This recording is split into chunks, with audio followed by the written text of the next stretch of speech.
Welcome to the Universal Dancer podcast with your host Leslie Zare, author of The Alchemy of Dance and the Alchemia Remedies. Coming to you from Cairo, Egypt, the ancient land of Chem. Journey with us to explore sacred dance, the sacred arts, the mystical and the magical. Join a community of like-minded souls seeking to understand the cosmic dance of co-creation through the sacred arts. Come along and expand your mind, ignite your creativity, and explore something new and something old. Welcome to the Universal Dancer podcast, and I'm your host, Leslie Zare. And this is our third year, so I'm very excited to have a new group of guests. And so let's just jump right in and let me introduce you to today's guest. Elina Kieft has danced from a young age, including rigorous classical and contemporary training to become a professional dancer and a myriad of other techniques. When she studied medical anthropology, she became fascinated by other ways of knowing, including embodied epistemologies and shamanic worldviews. This includes both ancient and contemporary cultural cosmologies, as well as deep immersion in natural and sacred sites and places such as caves and stone circles. During her PhD in dance, she looked at dance as a modality for empowerment, healing, and spirituality. Afterward, she worked at the Center for Dance Research at Coventry University, where she researched embodied healing techniques and the role of the soul. She is a long-term shamanic practitioner and an ongoing student of shamanic tools, stories, symbols, and dreams as healing modalities. She also trained and qualified in movement medicine, an approach for contemporary shamanic improvised dance. Her book, Dancing in the Muddy Temple, about body and nature-based spirituality, came out in 2022. This book retraces her search for the sacred through movement and nature immersion, and the different techniques she incorporates in her body of work. Finally, Elina is a Qigong teacher and loves combining movement, breath, images of the natural world, health, and personal growth in this ancient movement practice based on Taoist philosophy. Let's welcome Elina to the show. Hi, Elina. Hello. Welcome to the podcast. Hi, Leslie. It's really nice to be here with you. Thank you for the invite. Thank you for being here. I really appreciate you taking the time to talk to us. And it sounds like we have a lot in common, a lot of shared passion. So, so let's just jump right in. I always like to begin in your intro. It says that you began dancing from a young age. So how old were you and what kind of dance were you doing? Well, I was only 7 years old when my little legs found their way to the local ballet school. So that's really what I did 3 times a week. And very quickly, my teacher said, "Hey, why don't you audition for the National Ballet Academy?" So that was in Amsterdam. I'm Dutch, so the national school was in Amsterdam, the capital. And so from age 10, with a little break until almost 18, I really trained to become a professional dancer. First in classical ballet, and then I got, I'm sorry to say, a little bit bored with the rigidity of the technique. I had a little break at a normal secondary school, and then I finished my training at something that I can only compare to the kind of fame musical, like people who love to do music and dance, and they train to become stage professionals. So that's where I finished my secondary education, and then I went on to the first year of the Dance Academy in Rotterdam. It's now called Codarts. And that was a real shift for me, because in all those years, from little girl to young adult, I'd really enjoyed dancing as a way to express myself. And all of a sudden, when it shifted to the proper professional training, I felt I disconnected from my fellow students. It all of a sudden became only about appearance and how do you look on stage, and there was a lot of competition, a lot of jealousy, and my body really couldn't cope with that. So I'm with a challenge. I did finish the first year, and then I decided to study the anthropology of dance. So that was my way to still stay in touch with this world that I love so much, but that somehow I couldn't pull off in the way that was well available to me at the time. So yeah, I think my deepest love always was dancing with people and not dancing for people. And it took a long Yes. time for me to realize that and to find other ways of manifesting that. I think when it becomes performance, sometimes it loses its soul because, as you said, it kind of moves to the outside. It moves more of as how it's perceived rather than how it's felt. I understand that.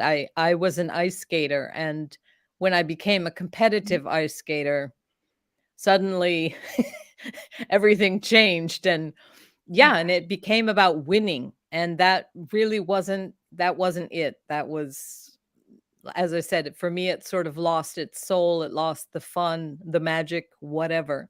So what was the Yeah. point where you kind of discovered it more as a sacred art, or more as spirituality? Was it at that point, or did that kind of come later on?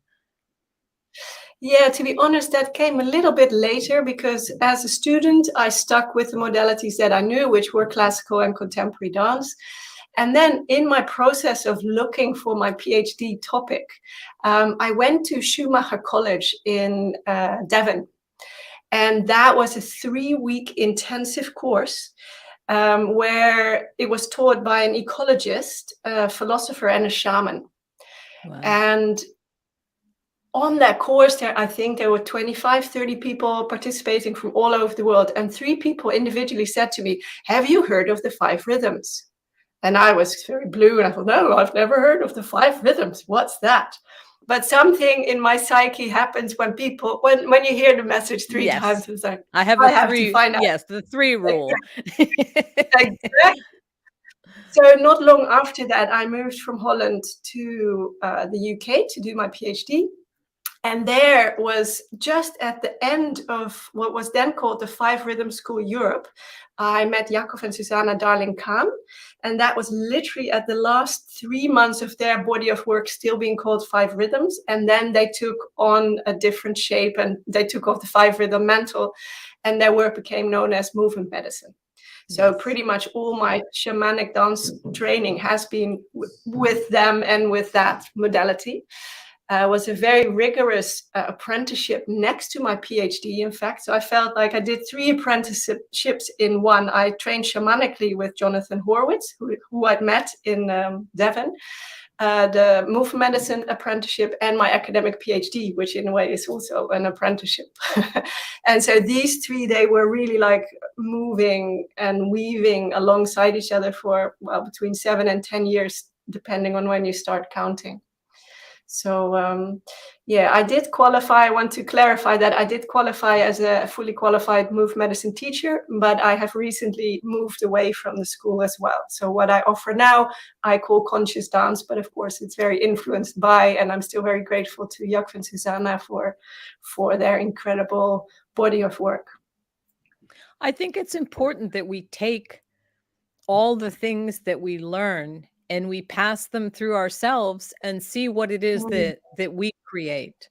I think I've said this to my own students: take that, but you have to make it your own in some way, because I think we can get ideas or tools or inspiration, but for it to be really authentic, I think it needs to come through us somehow. We can be seeded by these other things, but then it needs to be birthed in a form that is authentic for us as an individual. So I think that's important, and that's what they did as well. I interviewed Mhm. Yakov last season, and he was talking about the 5 rhythms and then how it turned into movement medicine. So I think that's kind of natural progression to take something and then to reform it into something that's more authentic to yourself. So Yes, and it combines the different life experiences as well, and the exactly. different, well, the cultural backgrounds and maybe spiritual practices one has worked with.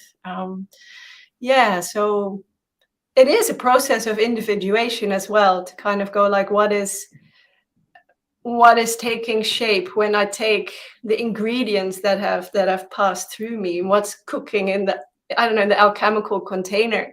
And in Yes. a way, it's a very sensitive and vulnerable process as well. And because of my time in academia, I've had to distance my vocally my connection to the spirit world and to the soul, because there's a lot of academics who say, well, there's no such thing as soul. And if it is, it's something religious, and we're about science, you know. So for me, that's also been a process. We talked in the preparation of this session about how we have moved a lot and how we lived in different places. How the environments where we work also influence how we speak and what we dare to include, what we dare to step into, what we dare to show. So it's actually only the last, well, maybe a year or so that I actually place my work firmly in the area of spirituality. For me, I can't ignore the soul. I can't ignore the spirit. Yes. But it's scary and it feels naked in some way. Well, and I think, like you said, in academia, this is, I think it's becoming more accepted, but it's a difficult, those are difficult worlds to bridge. And I hope they are coming together. And I think they are. There are a lot of change makers that, that are well known, that are in academia, and I think that it is beginning to change. But let's talk about that a little bit. Because you did research at Coventry University about embodied healing techniques and the role of the soul. So what was that? How did that come together if they didn't want you to talk about the soul? Yeah, there is, like, anthropology as discipline, it somehow sits between science and the humanities. So in that way, I've had a bit more leeway to talk about spirituality, because that is what most people in most cultures do. So spirituality is always a part of anthropology. Just like the healing system, just like the economic system, there are different ways into looking at a culture. And at the same time, the tension was always, but you research another culture and you cannot step in, you cannot go native. That's literally the kind of jargon, because then you would lose your objectivity.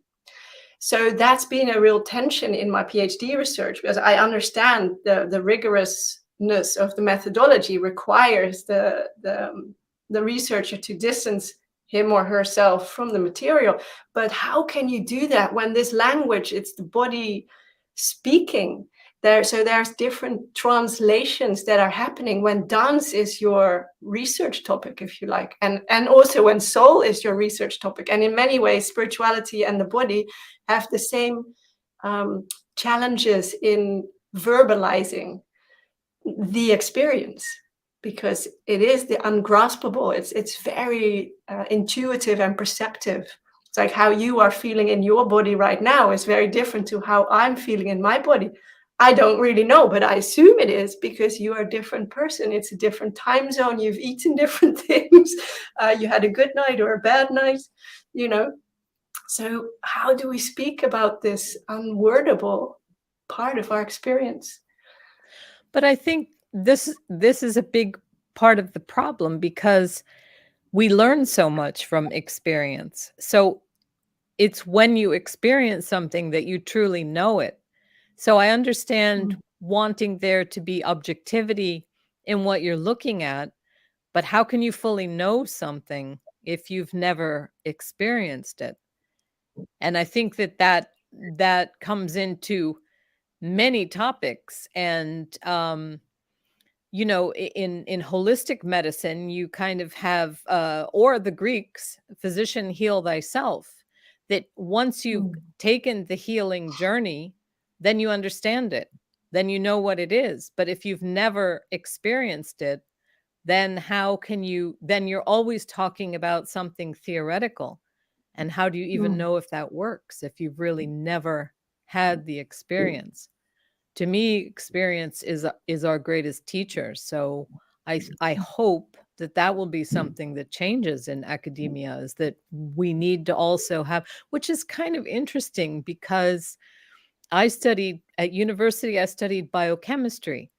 And for any subject, you had like organic chemistry, and then you had the lab, because the lab is where you go to actually test or do these processes that you're talking about. So it's obviously in academia that you do need to have experience, or if somebody studies to be a doctor, they then have to be an intern in order to have the experience of working with people. So it's there, but yeah, I think maybe not to get lost in the experience, but I do think experience is very important for us to actually know something. Yeah, and I think as scientific research methodology develops as well, we are moving. I mean, there used to be this big divide between the objective and the subjective. And then I think over the last century or so, we have found something that's called intersubjectivity. So if a lot of subjects with an individual experience talk about their experience like we are doing about this magical, mysterious modality called dance, then we're sharing from each our individual experiences, but we connect, we make this intersubjective. So it's not just one experience separate from another experience, but in this, the podcast that you are hosting, this becomes this creature with a lot of connections in different disciplines and modalities, and at the same time there is this essence of sacredness or sacred dance or the mystery, whatever words resonate for people. Yes. And again, I think it's about connecting to that and I mean, connecting to the sacred. It's difficult to talk about it if you've never had that experience. Just one last note on what we were talking about. I listened to a talk by Rupert Sheldrake recently, and he has a new research project because, interestingly enough, always when people are doing research on, say, metaphysical things, there's always this kind of researcher bias and influencing the results and expecting certain outcomes.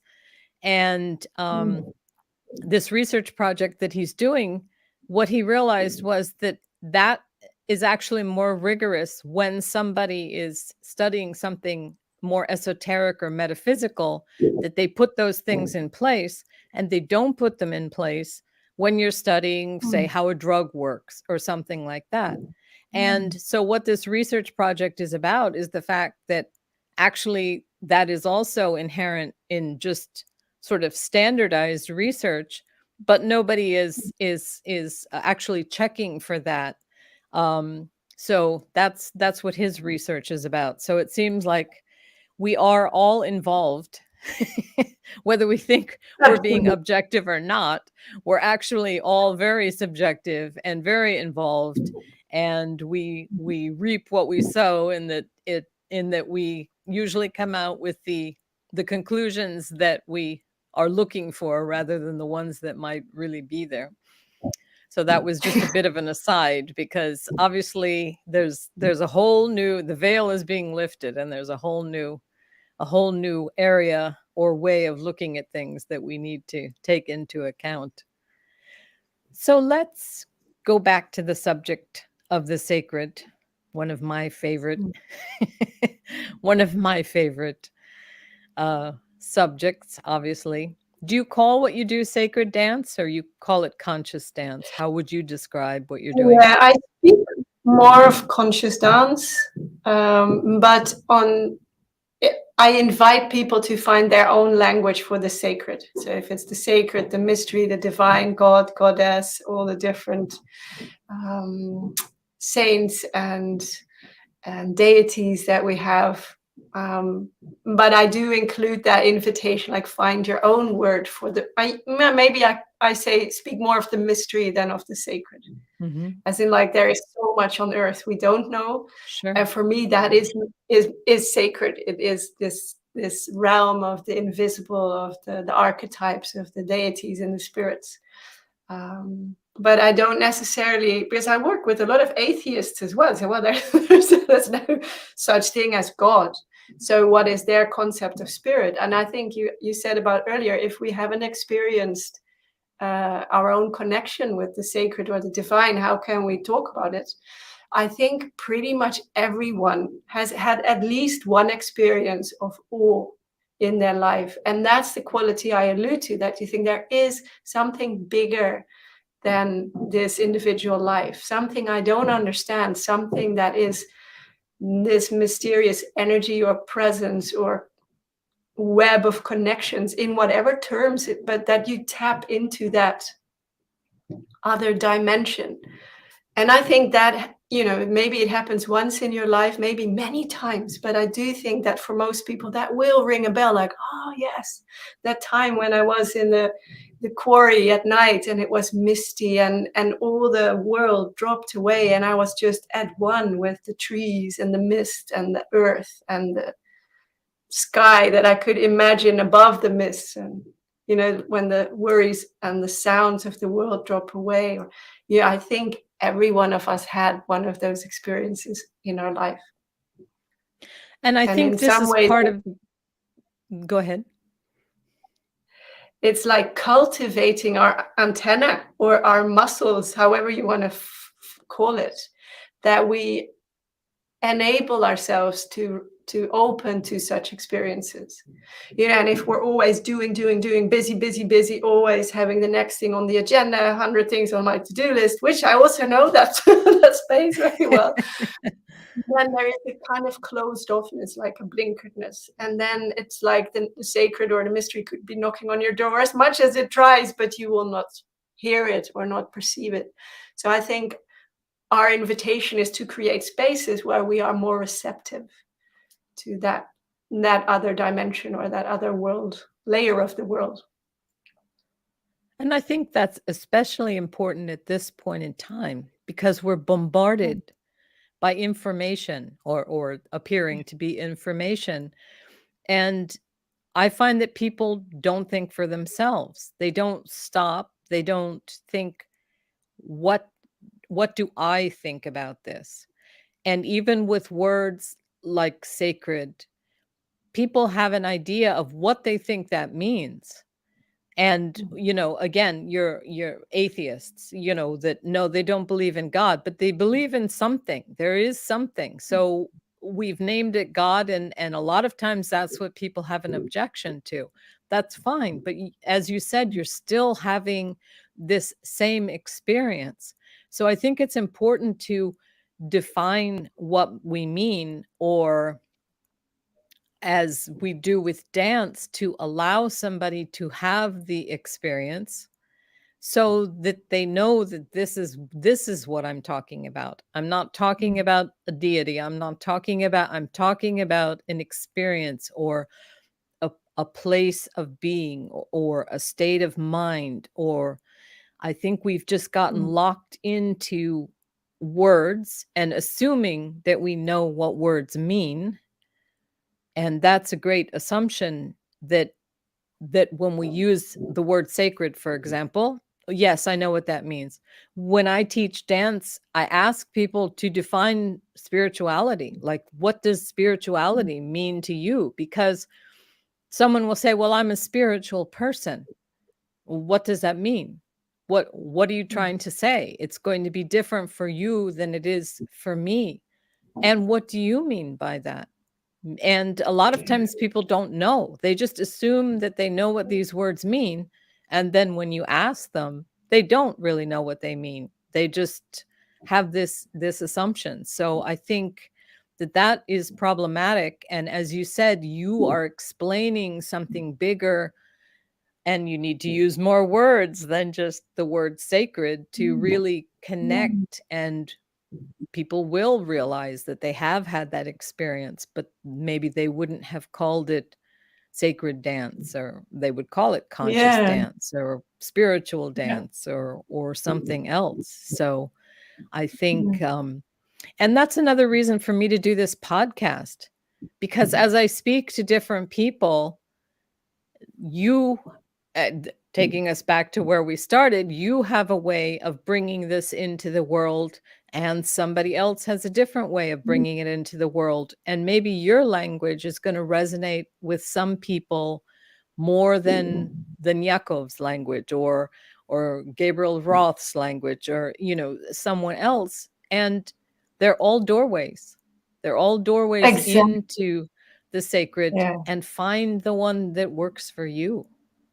Exactly. And there's so many beautiful modalities out there. Open floor as well, soul motion. There's so many really heartfelt sacred dance. That's maybe one of the most the older ones that touches on movement and the sacred. Also Steiner's dance, Yes. eurythmy. It's Yes. like it's a completely different modality again. So yeah, in some ways it's like see what's happening in your local area, and find your web. Biodanza is another way. Find what's happening and find your group of people to kind of explore this work and this world with. Yeah, and a lot of what I do, I call embodied spirituality, because I also say, like, just because I love dancing doesn't mean that everyone loves to dance.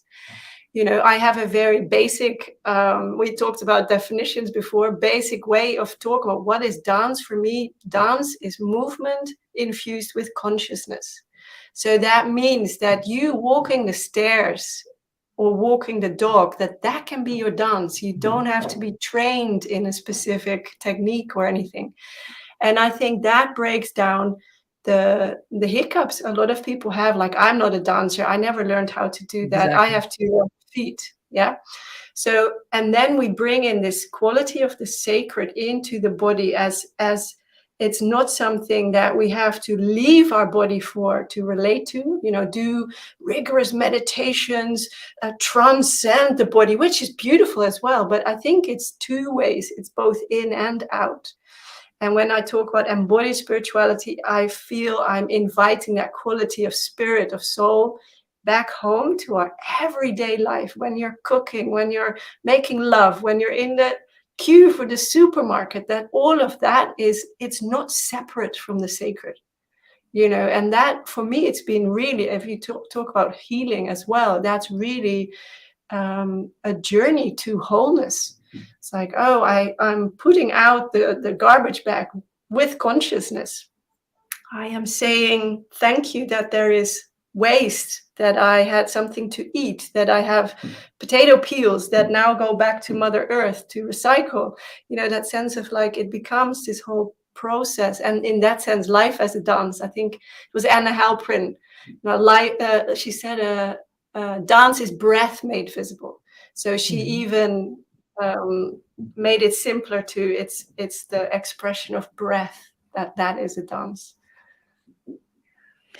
Yes, and I think that I agree with you that embodiment is the key, in the sense that we have been taught, I guess that's the Cartesian worldview, to separate Mm. the mind and the body. And we've lived in that for so long that people have forgotten that they have a body, or what the Yeah. body is for.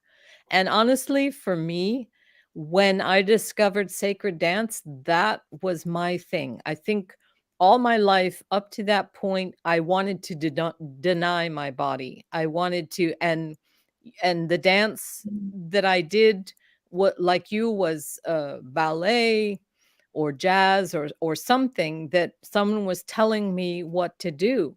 And it was only when I found sacred dance and I finally experienced my body.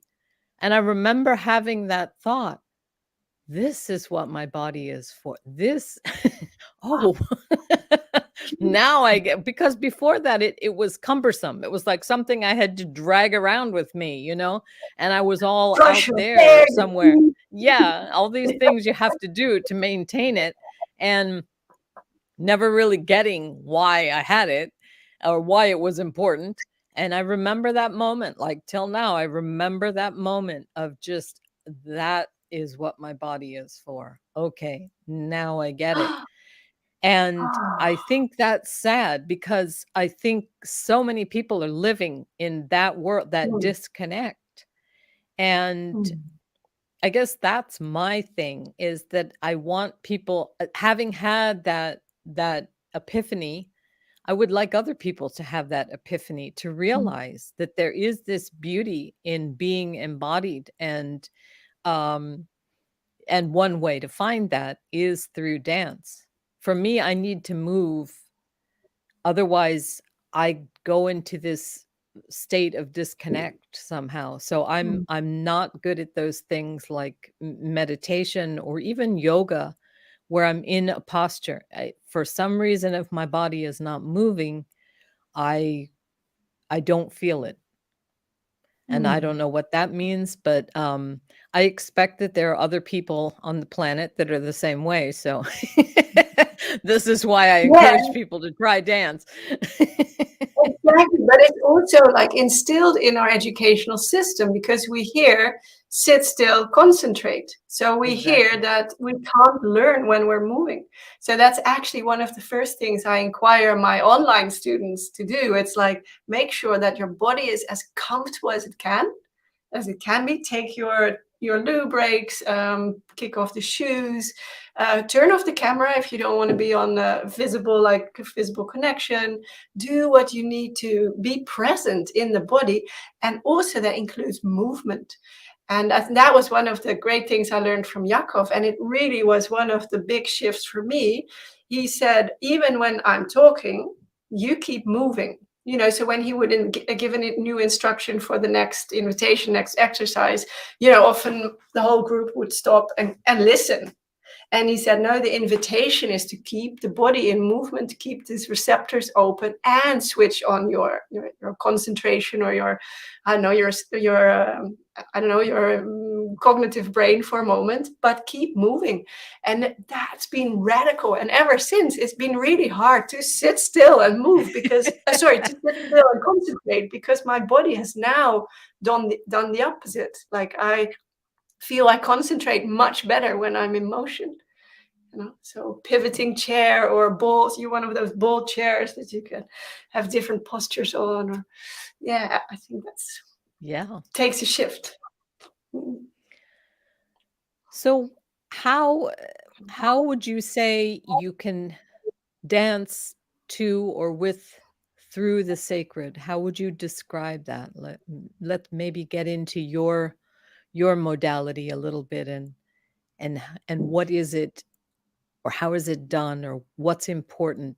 What are the important key things in it? That's a very broad question.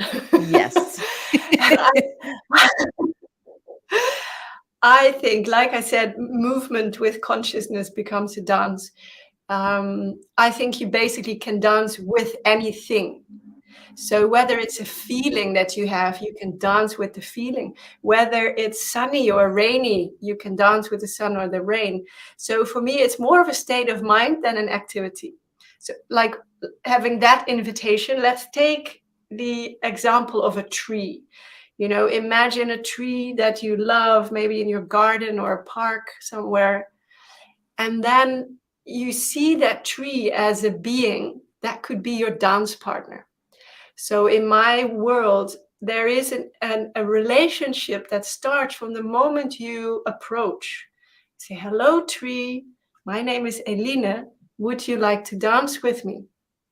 And that's where the first moment of embodied awareness starts, because the tree can say no, and you will know it in your body.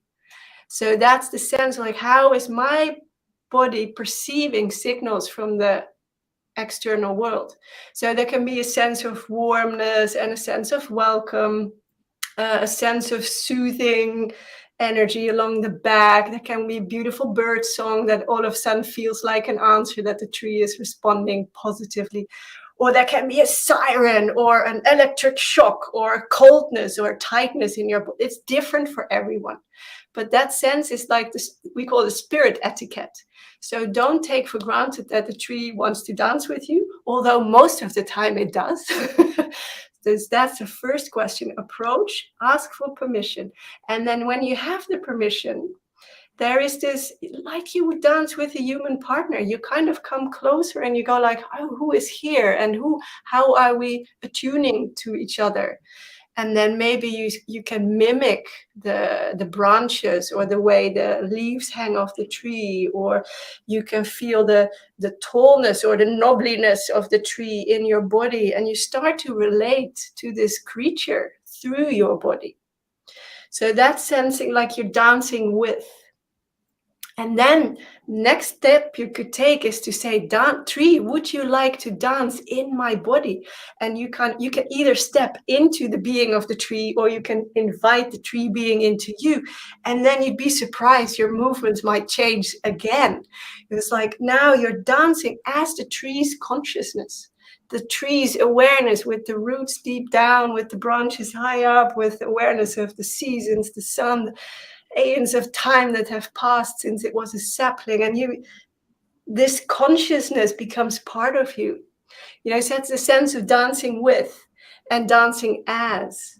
And then at some point, when you want to complete, you make sure that you step out of the tree consciousness and you take back your own body. You say, okay, I'm Eline, you're the tree.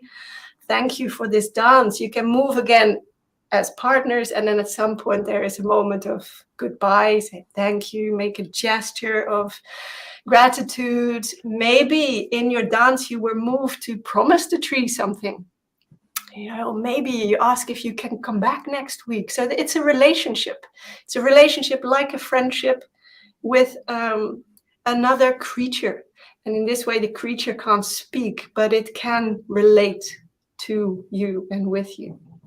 So I think that's a simple way of starting to learn to dance with the natural world.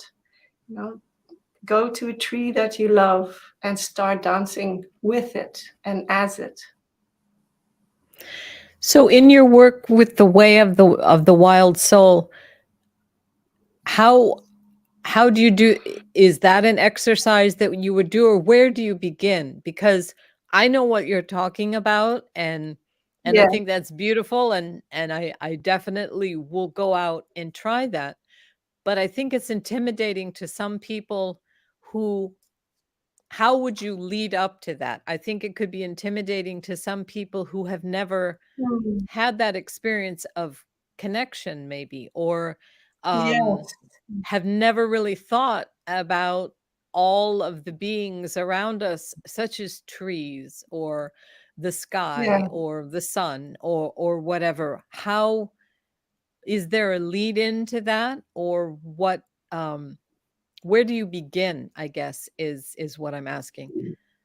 Yeah, I think it's what we've been talking about already. It's the recognition of dance being very simple movement. Dance is consciousness, it's awareness, it's attuning. And in that sense, it is like you start to pick up the phone to a friend, and you don't have any expectations how the conversation might go. It doesn't have to look like anything. You don't have to achieve anything. There are no goals. So in that sense, creating space for the mind to relax, just go in this, I don't know, explorative, playful state of like, wow, what's going to happen? I'm going to ask a tree to dance with me.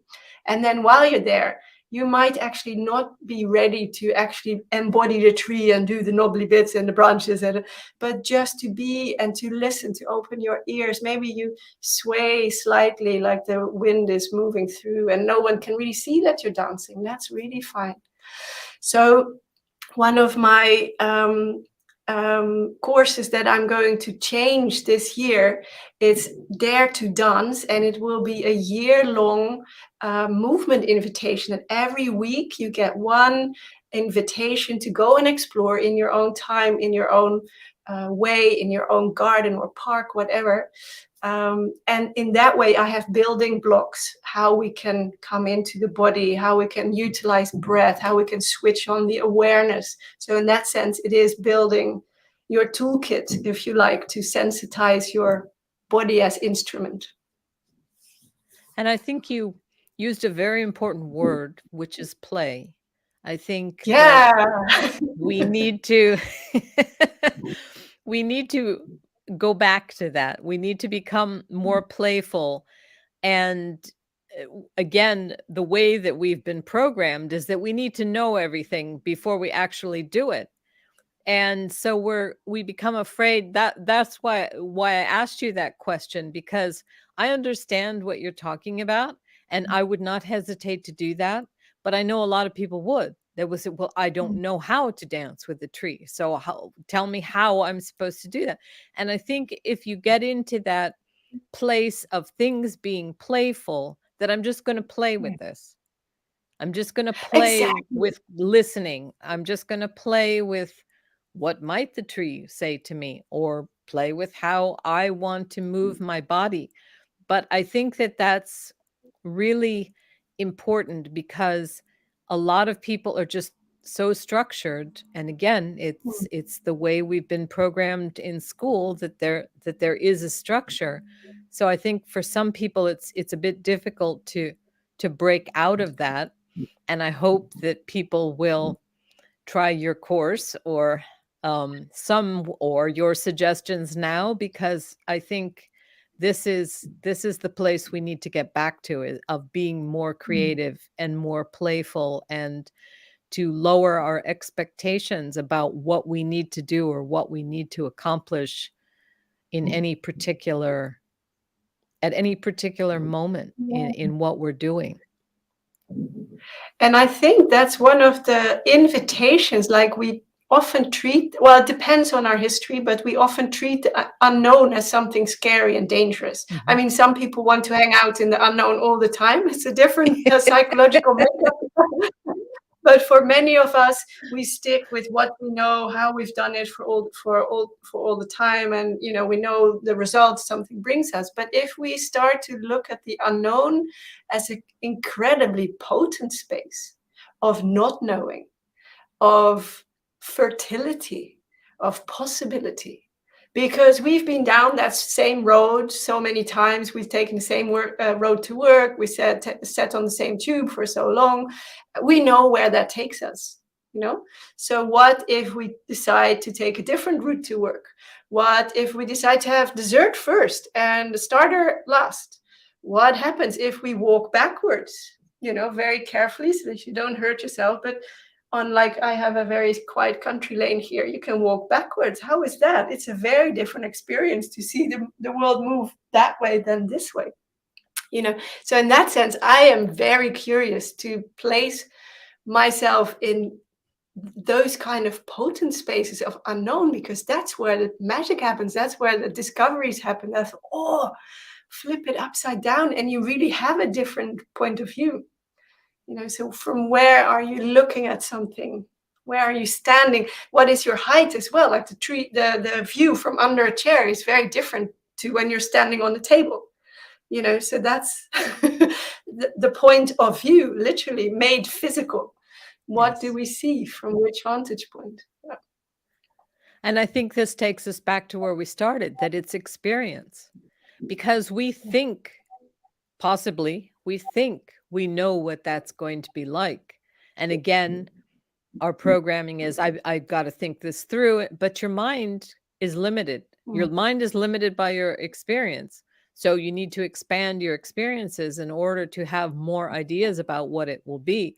And I think very often your experience is going to be something completely different to what you imagined it would be, but you won't know Yeah. that unless you actually try it. And I think this takes us back to the feminine, because the feminine is the unknown. The yin is the in what's in the darkness, the potentiality, and it not yet manifested. So there are infinite opportunities for something to come out differently, or to have a new perspective, but we need to dare to try those. So I think Yeah, play with them. Yeah.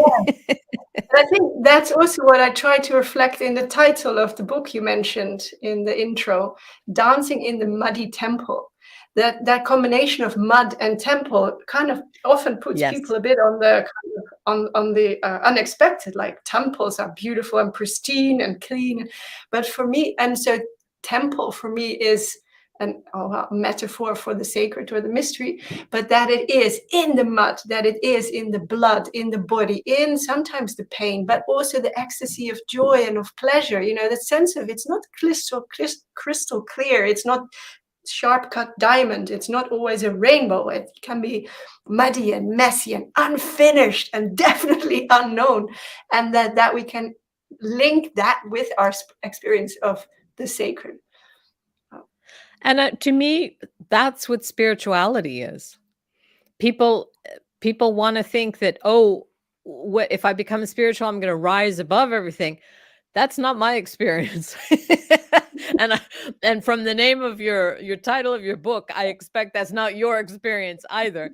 And I'd like you to tell us more about your book. But I think that we yeah, there are those sticky places. It might all start out sweetness and light, but then you get into the depth of something and it becomes different. So tell us a bit about your book.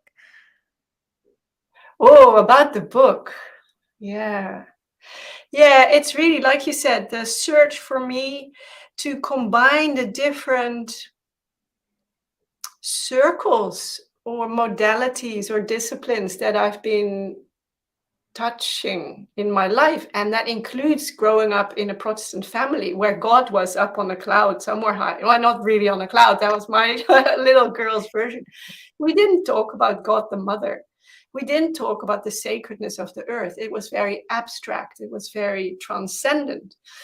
But then one of my favorite children's book was by Monica Furlong, Witch Child. And it is an apprenticeship of a young girl, I think in 8th century Scotland, to a wise woman or a witch. And she learns to work with herbs and plants and to honor the cycles and the seasons and the herbs, tending the herbs through their different stages. And so for me, that was kind of an antidote to the more clinical Protestant experience of the sacred or God or religion. And I think the book is my way of merging and melting together those different places, also academia, also being in the mud around a stone circle, or being deep in the earth in a burial cave, or having your feet in the stream, while I'm also still part of academia, while I'm also still part of a shamanic community. You know, so for me, that's really the journey so far, harvesting the different wisdom gifts, I call them, from these different practices. Because I think they all, and you talked about gateways and portals, I think they all have a road in towards, well, sacred experience, life, growth, whatever. But at the same time, taken by themselves, they can be quite monopolizing. You know, like the body is not part of academia, so it's very mental. The mother is not part of Protestant religion. Maybe mental reflections and inquiry aren't so much part of shamanic practice. And for me, I think they are all really important parts of our psyche. So body, heart, mind, and spirit. And I think it's like a medicine wheel. If we can move fluidly through these, or if we can develop these modalities in us, in ourselves, we become more all-round human beings. We become more adaptive to different situations, because sometimes we need the power of the mind, sometimes we need the strength of the bodies. You know, so that's what I think is sometimes a bit scary if people are really going down one route and, for example, only focusing on energy work, and then feeling the energy and touching the energy and amplifying the energy. And it's great, it's fantastic. But there's also ground and body and clarity of mind. And yeah, Well, I think that's it's my holistic. journey. Yes. Exactly, yeah. Yeah. And I also think that when you work with one, it strengthens the others as well. So I think it's an invitation also where to start. Like if you are very strong in the mind, that's a great place to start. Invite your mind to take a little journey into the body. If you are very much physical, it's like, how can I actually reflect on my physical experience? You're very emotional. How can I bring some ground to this, so that there is an exchange between these different parts in the psyche. So I think it was Jung talking about the 4 functions, and that usually so thinking, feeling, I never remember all 4, perception, emotions, All of them. feeling and Yeah. emotion. Yeah. And then says, well, what I understood is you're stuck with 1 or 2 modalities. You're very strong in one, but that's where I go like, nah, it's our invitation and our encouragement to develop the others as well. Yeah. Well, you could still be stronger in one, but still develop the others. I Yeah, mean, they exactly. support each Yeah. other. So find a way to integrate them.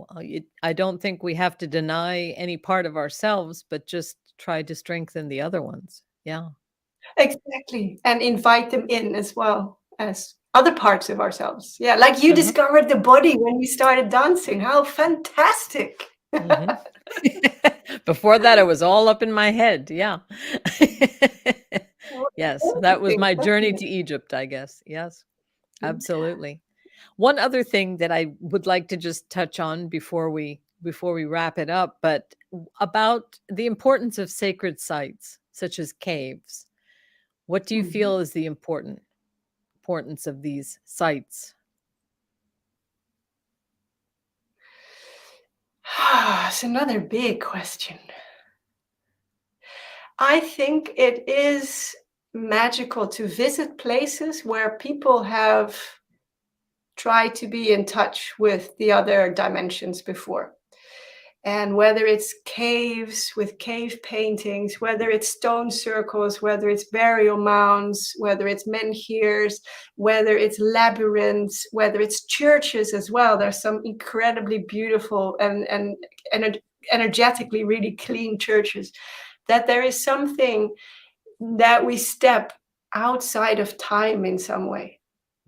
And for me, I feel a very strong connection to the Neolithic period, which is sort of the stone circle area and the era, sorry, and the burial mounds. And that's, I don't know, it is so much an earth religion for me.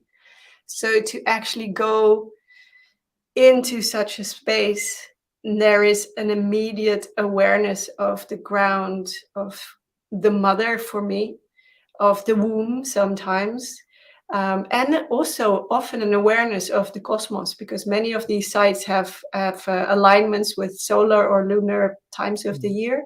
So there is and I think, wow, our ancestors, they've walked this land.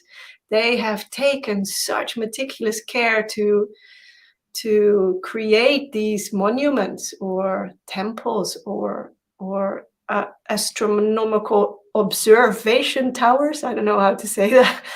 Yes. This meant something about their connection with Earth, with mystery. And for me, those are places where I feel I can really recharge. It's often away off the beaten track. There's no neon, there is no food, there is often no chatter. You're immersed in this quality. So I recently discovered one not too far from my home here. I live in France. And before, the closest one I knew was an hour drive. So that's really like a pilgrimage. You go, I know an hour Yes. is nothing. But you have, and now I can walk and I can arrive there and I can be with the place. And it's better than coffee.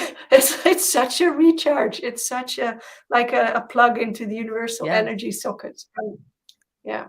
And I think the ancients gave us a great gift by building monuments at a time when Exactly. they were more attuned to the emanations from the earth, that they left us Yeah. markers so that we can go and Yeah. find these places. Yeah. And again, I think that's my journey to Egypt. Was I just wanted to be closer to these Mm. beautiful energy portals that well, that where things were built that are just beautiful as well, but it just amplifies that energy from the earth. So yes, if you've never been to sacred spaces, definitely it's worth trying to find one and to Yeah. experience it, because it is, as I said, it is a gift that we have these markers, that we can easily find them if we want to. Well, thank you Yeah, and first. it's like this way. Yeah, sorry, one more thing. I was thinking about the Yes, ley lines as well. Like often these monuments are built on energetically yes. highly charged places, like the ley lines. I know there is a lot of studies, even in the UK alone, that follow the different sacred sites across the country. And to sort of go in places. And I think the seashore is another place with such high energy. Mhm. It does something to recharge us from a very Yes. often busy life, busy mind. Yeah. Well, it's very cleansing, if nothing else. Salt water is definitely very cleansing, so it has to be continually cleansed. It must be a place that's highly charged. Yeah. Yeah. Wow. Yeah. Good point. Yeah. Well, thank you. Thank you Yes. for being with us here today. So, do you have any up and coming events? You mentioned that you have a course that you're going to be starting. Tell us a little bit about Yes, anything well, that's up first and of coming. all, thank you for the time here. It was really beautiful to share this time on the magic of dance. Yes. So at the moment, most of my work happens online. Uh, the thing that runs every week are my Qi classes, my Qigong classes, and there's different classes every week where we really work with the life force and the natural world. So that's the Qi Studio membership. You can find that on my website, and you spell it www.ELINEKIEF for Freddy, T for Tango.com. And when you navigate to the Qigong menu, then you'll find the membership there. That's the weekly immersion with quality time for the body, the heart, and the mind. Now, I have a live workshop coming up at the end of August in France, which is a week summer school, Dancing Gaia. And there is already a little registration button on the website as well. There we will be dancing with the tree, with the lakes, with the clouds and the sun, and really look at archetype of Gaia as the Earth Mother, as a self, as an entity that can self-harmonize. So how can she teach us about harmonizing our own body and our relationship with her in terms of ecology and sustainability? Then the course that we spoke about, I haven't decided on the title, but I think it's going to launch in March, and it will be a year in dancing. So that will be, you'll be receiving in your inbox every week an invitation for a new movement exploration.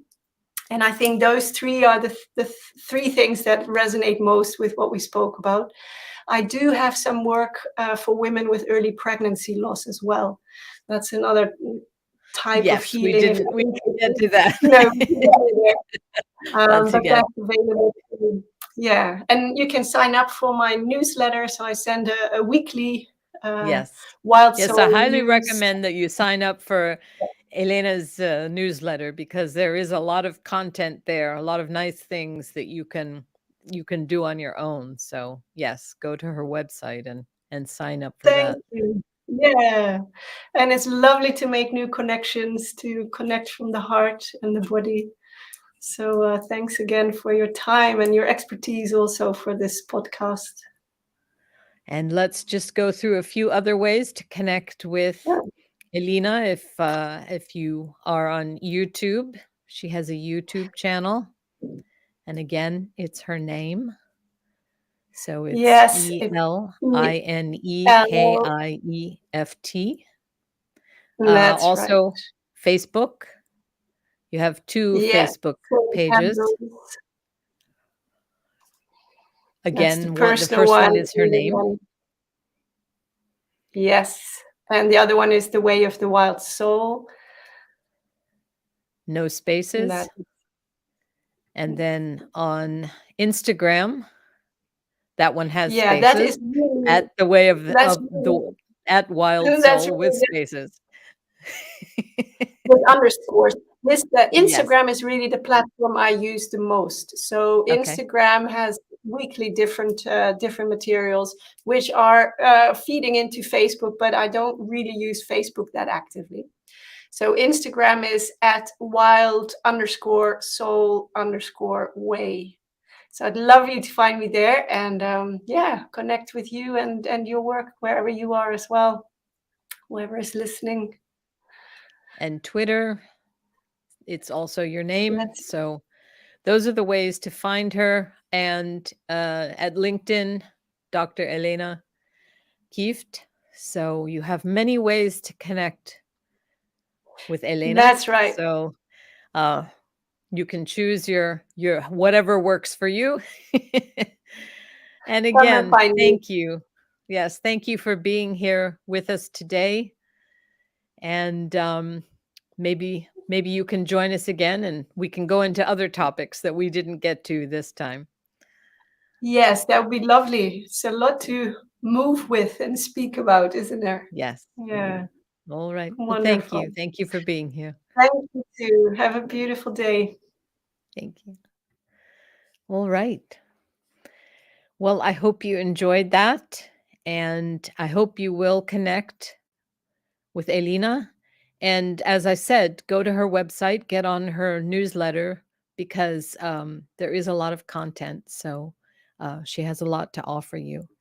And for those who are interested in sacred dance, we have a community on Facebook at Universal Dancer Community.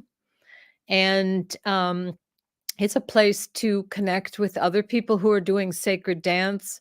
Or if you don't know anything about sacred dance, join us there. It's a good place to learn more about it and to connect with other people who are doing it. And also, I have an online course, a very foundational course, Dance as a Spiritual Practice, and you can find that on my website, my school website, which is universaldancer.thinkific.com. Well, thank you for being here with us today. I hope you enjoyed the conversation, and I hope you'll join us again next month. All right. Thank you. Bye bye.